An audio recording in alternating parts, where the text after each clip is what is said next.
zahar bat. Baziren behin, gizona eta mutila, morroia, hantxe, baratzean edo gorotza zabaltzen, prestatzen lurrak. Eta, karo, baina ez zeukaten bakarrik baratzeko lana, etxeko lanak ere egin behar zituzten, eta hauen artean bazkaria prestatu. Egun horretan, ardi buru bat hartu eta egosten jarri zuten. Hantxe zebiltzan, gizona, mutila, gorotza, zabaltzen eta gorotza zabaltzen da, zabaltzen, eta tarteka gizonak, nagusiak esaten zuen sukaldera noa zuta negurra botatzera. Eta alde egiten zuen.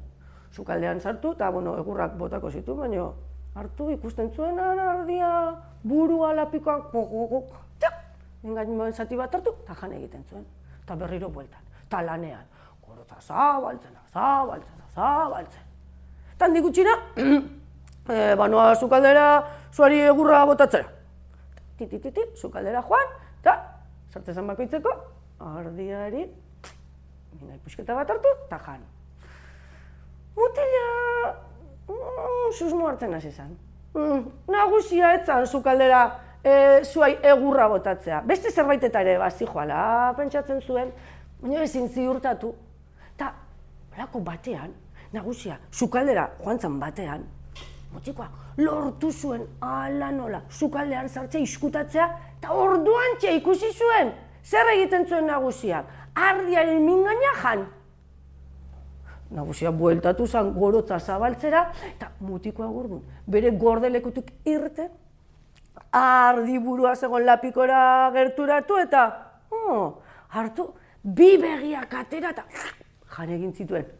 Zer uste, nik amaiketak gabe geldituko nahizela? Jaidu. Eta alaxe, atera zan kanpora eta jarraitu zuten gorotza zabaltzen. Karo, noizbait, bazkaltzeko ordua iritsi zen.